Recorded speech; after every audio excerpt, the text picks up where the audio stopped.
এই প্রথমবারের মতো বাংলাদেশে অনুষ্ঠিত হতে যাচ্ছে কোনো রিয়েলমি স্মার্টফোনের গ্লোবাল লঞ্চ ইভেন্ট।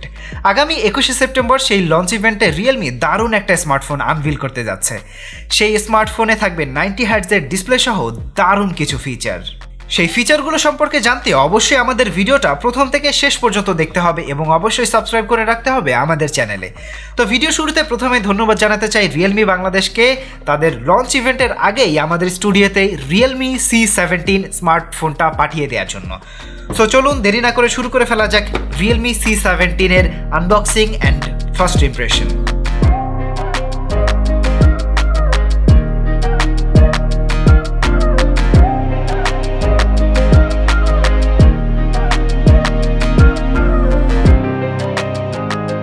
আমাদের কাছে যেই ভ্যারিয়েন্টটা আছে সেটা হচ্ছে লেগ গ্রিন কালারের 6GB 128GB variant.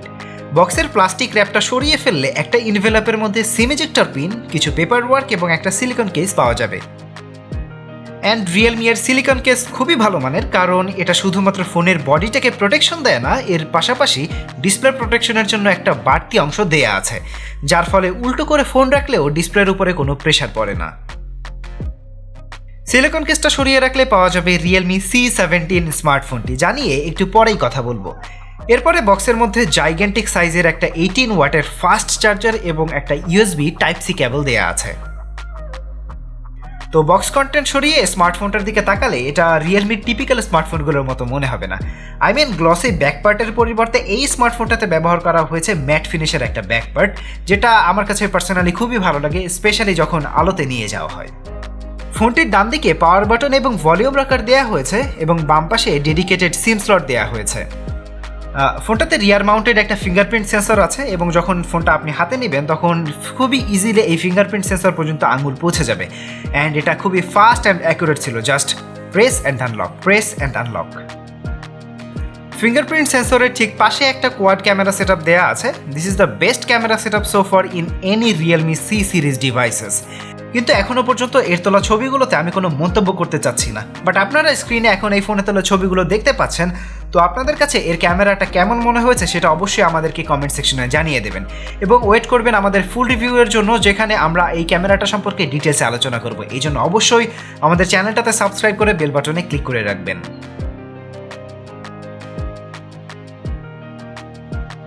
Now let's talk about the display. Realme C17 এ ব্যবহার করা হয়েছে 6.5 ইঞ্চি এর 90 hertz IPS display. Day to day life ইউসেজের ডিসপ্লে কোয়ালিটি বেশ ভালোই মনে হয়েছে। The colours were rich, vibrance and transitions were buttery smooth. And এই স্মুথ ট্রানজিশনের অন্যতম কারণ হচ্ছে এতে ব্যবহার করা ডিসপ্লে। সাধারণভাবে আমরা যে স্মার্টফোনগুলো ব্যবহার করে থাকি সেগুলোতে 60 হার্টজের ডিসপ্লে প্যানেল ব্যবহার করা হয়, বাট রিয়েলমি C17 এর 90 হার্টজের ডিসপ্লে আমাদের ডে টু ডে লাইফের ট্রানজিশনস, ফেসবুক স্ক্রলিং থেকে শুরু করে প্রত্যেকটা জায়গায় ইভেন গেমিং পর্যন্ত অনেক স্মুথ একটা পারফরমেন্স দেবে। অ্যান্ড আমাদেরকে মনে রাখতে হবে যেই প্রাইস রেঞ্জে রিয়েলমি C17 স্মার্টফোনটা লঞ্চ হতে যাচ্ছে সেই প্রাইস রেঞ্জের একমাত্র স্মার্টফোন এটি হতে পারে যেটাতে ব্যবহার করা হয়েছে 90 হার্টজের ডিসপ্লে। সো এই ডিসপ্লের কোয়ালিটি এবং ট্রানজিশনসের ভিডিও কোয়ালিটি কেমন হয় সেটা নিয়ে অবশ্যই আমরা ফুল রিভিউতে আরও ডিটেলসে আলোচনা করব। Now let's talk about the performance of this device. এই ডিভাইসটাতে প্রসেসর হিসেবে ব্যবহার করা হয়েছে স্ন্যাপড্রাগনের প্রসেসর, সাথে থাকছে 6GB র্যাম এবং 128GB ইন্টারনাল স্টোরেজ। অ্যান্ড গত কয়েকদিনের ইউসেজে আমি এই স্মার্টফোনটাতে PUBG অ্যান্ড অ্যাসফাল্ট 9 খেলেছি, যেগুলোতে পারফরমেন্স খুবই ডিসেন্ট লেভেলের ছিল। বাট এটাতে অ্যাকচুয়ালি আমার আরও টেস্টিং করতে হবে, কারণ এখনই একটা ফাইনাল ভার্ডিক্ট দেওয়ার সময় আসেনি। সো আমাদেরকে 21 তারিখ পর্যন্ত এর লঞ্চ ইভেন্ট পর্যন্ত ওয়েট করতে হবে, যতদিনে আমরা এটাতে আরও বেশি টেস্টিং করব, আরও বেশি গেমস খেলবো, তারপরে আপনাদেরকে জানাবো এটাতে হিটিং ইস্যু বা অন্য কোনো প্রবলেম আছে কিনা। সফটওয়্যারের কথা বললে এই ফোনটাতে ব্যবহার করা হয়েছে Realme UI on top of Android 10। And এই অপারেটিং সিস্টেমটা আমার কাছে বেশ ভালোই মনে হয়েছে, কারণ এটাতে একদিকে প্রচুর পরিমাণে ফিচার আছে, অন্যদিকে এটা বেশ লাইট ওয়েট একটা UI বলতে পারেন। এটা ক্লোজ টু অ্যান্ড্রয়েডের দিকে নিয়ে যাওয়া হচ্ছে। সো অবভিয়াসলি এটাতে আমরা বেটার পারফরমেন্স পাচ্ছি এতদিন পর্যন্ত, এবং যত অ্যাপ ট্রানজিশন করছি, যা ভিডিও দেখছি ফেসবুক কিংবা সোশ্যাল মিডিয়াতে যত ব্রাউজিং করছি, সবগুলোতে এখনও পর্যন্ত বেশ ভালো রকমের স্মুথ একটা পারফরমেন্স পেয়েছি। সো বলাই যায় এটাতে যে সফটওয়্যার ব্যবহার করা হয়েছে সেটা খুবই ভালো। বাট এই স্মার্টফোনটা সম্পর্কে আরও ডিটেলসে কথা বলার জন্য অনেকগুলো স্কোপ রয়েছে, যেমন এটার ক্যামেরা নিয়ে আমরা ভবিষ্যতে কথা বলতে পারবো, এটার প্রসেসর অ্যান্ড এটার পারফরমেন্স নিয়েও আমরা ভবিষ্যতে কথা বলতে পারবো। সো অবভিয়াসলি আমাদের ফুল রিভিউটা দেখার জন্য আমাদের চ্যানেলে সাবস্ক্রাইব করে বেল বাটনে ক্লিক করে রাখতে হবে। অ্যান্ড আপনারা কেউ কোন কোন বিষয়গুলো জানতে চান সেটা আমাদেরকে অবশ্যই কমেন্ট সেকশনে জানিয়ে দেবেন, তাহলে আশা করি আমরা আপনাদের সকল প্রশ্নের উত্তর আমাদের ফুল রিভিউতে দিয়ে দিতে পারবো।